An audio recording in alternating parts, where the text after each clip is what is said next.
بسم اللہ الرحمن الرحیم۔ حضرت الیسع علیہ السلام آپ بھی بنی اسرائیل کے انبیاء میں سے ہیں۔ آپ حضرت الیاس علیہ السلام کے چچا زاد بھائی تھے، ان کے نائب اور خلیفہ تھے۔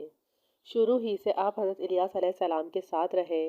ان کی وفات کے بعد اللہ تعالیٰ نے بنی اسرائیل کی رہنمائی کے لیے آپ کو نبوت عطا فرمائی۔ آپ اس قوم کی تبلیغ کرتے رہے۔ قرآن کریم میں آپ کا ذکر الگ آیا ہے۔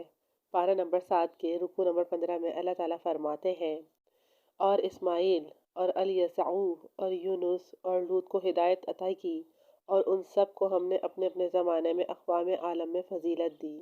طرح پارہ نمبر 23 کے رکوع نمبر 13 میں ارشاد ہے، اور آپ اسماعیل اور الیسع اور ذوالکفل کو بھی یاد کیجئے، اور یہ سب بھی بہترین لوگوں میں سے تھے۔ آپ بڑی دردمندی کے ساتھ بنی اسرائیل کو تبلیغ کرتے رہے، انہیں شرک سے روکتے رہے۔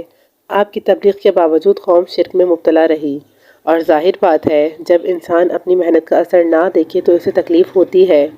عام آدمی پر اثر ہوتا ہے تو نبی کو کتنی تکلیف ہوتی ہوگی، ہم سوچ بھی نہیں سکتے۔ چنانچہ دل برداشتہ ہو کر آپ نے اللہ تعالیٰ سے دعا کی، اے پروردگار مجھے اٹھا لے۔ اللہ تعالیٰ نے آپ کو اپنے پاس بلا لیا۔ سیدنا ذوالکفل علیہ السلام کے بارے میں اختلاف پایا جاتا ہے۔